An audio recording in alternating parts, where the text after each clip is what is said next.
Donald Trump is running full steam ahead, doing everything he can to doom his own chances of winning a second term, it appears.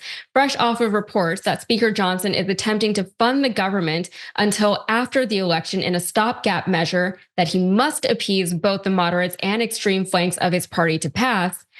Trump decided to throw a wrench into it and make demands of his own. He posted this on Truth Social. He said, if Republicans in the House and Senate don't get absolute assurances on election security, they should in no way, shape, or form go forward with a continuing resolution on the budget. The Democrats are trying to stuff voter registrations with illegal aliens. Don't let it happen. Close it down. It's very exasperated. Trump posted that despite Speaker Johnson's plan to hold a vote today being imperiled, with headlines like this becoming the norm, here's the headline. It says, Republicans charge toward funding vote that appears destined to fail. So that's not very reassuring. Remember that Congress must pass a funding measure by September 30th to avert a shutdown. So we're all hoping that that is what ultimately happens. One that could doom, if the government does get shut down by September this month, then it could potentially doom Trump's chances in November of getting elected to his second term as president. A storm is tearing up the digital media industry. Only our audience can save us in these difficult times. Help us reach our goal of 100,000 new members at tyt.com/team. The needle Johnson is trying to thread is to tie the funding stopgap measure to the SAVE Act. And if you don't remember what that is, the SAVE Act is the Safeguard American Voter Eligibility Act, or SAVE Act, which would require documentary proof of United States citizenship to vote in federal elections. That could include a passport, a photo ID card that proves a voter was born in the US, or another form of photo ID along with supporting documentation such as birth certificate, the bill says. So they're kind of trying to fix what is a non-problem. But this is from the National Immigration Forum. This is what they say on their website regarding all of this. Exactly 1 century ago in 1924, Missouri became the last state in the country to ban non-citizen voting in federal elections after amending its state constitution to bar the practice. Yet decades later, the U.S. Congress passed the Illegal Immigration Reform and Immigrant Responsibility Act of 1996, a sweeping federal immigration enforcement bill. While no states had permitted the practice in the previous 74 years, Section 611 of the bill went beyond the existing prohibitions to criminalize non-citizen voting in federal elections, making it a crime punishable by up to 1 year in prison. The law, however, explicitly left a door open for non-citizens to vote in state or local elections in accordance with state constitutions and local ordinances.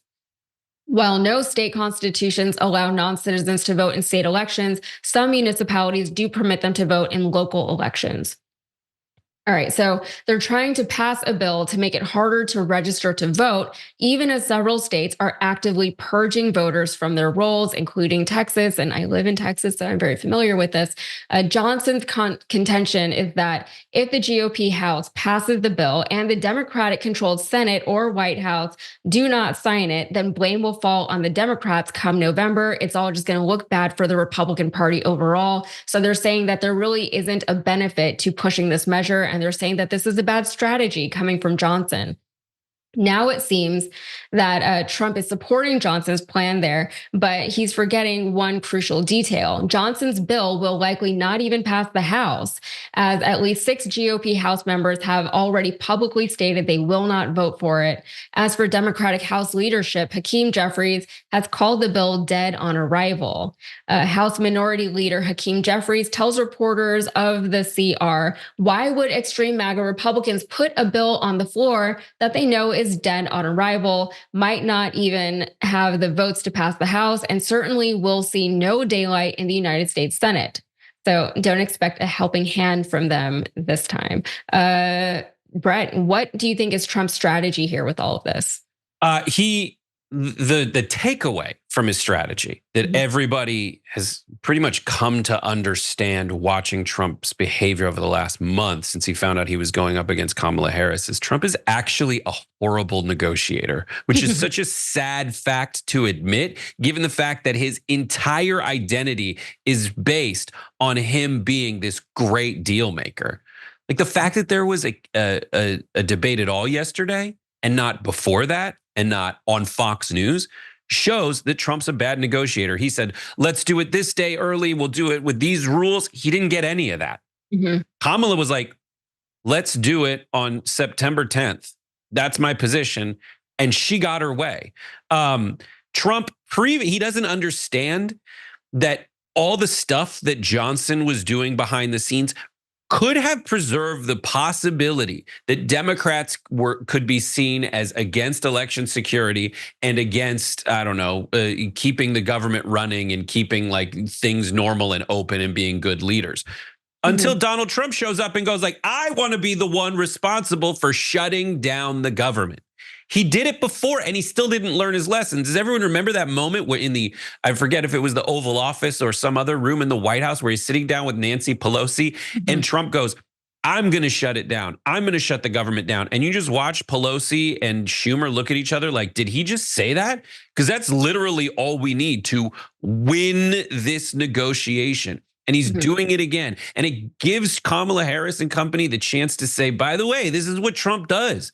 Like, he isn't even the president and he's ruining your life. We had immigration reform ready to go and he was like, don't do it. I want to be president again. I don't care about you. I care about me. And he submarined that deal. Johnson's like, let's just keep the government open and not make any sudden moves and just run on all the other stuff we think we're winners on. And Trump's like, no, shut it down. I don't want it. I want to be president. This is all about me. And he's so stupid. He doesn't even know that that move itself makes it less likely he'll become president versus more likely he'll become president. Because people just had it with Republican dysfunction.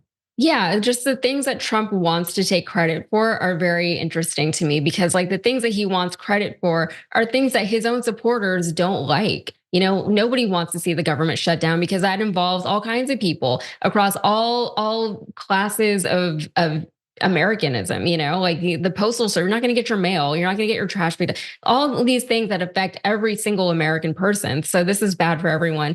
And then on top of that, you know, he keeps saying these things out loud. And I feel like people are just like, the Democrats are like, keep saying that. And the Republicans are like, can you please just stop? This is already such a tense situation, especially for the Republicans, because remember, this is what got McCarthy out of the speakership, right? Like he was trying to appease all these different factions of Republicans within the House, and he was trying to keep the government open and keep it running. And then now Johnson is finding that that is a very difficult thing to navigate and a very difficult thing to negotiate, because even when you do what you're trying to do, then some people are still going to be mad about it, and maybe they'll kick you out of there. So we're going to see how that plays out. But since Trump seems to have joined the more extreme wing of the GOP in the battle to say over the SAVE Act, we can probably expect that side, the more extreme side of the House, to prevail if history is any teacher, because that they tend to just get whatever they want because they're just more bullish about things. But given that very sad reality, we should look into defectors to Johnson to see if and how this 11th hour GOP civil war may influence the election.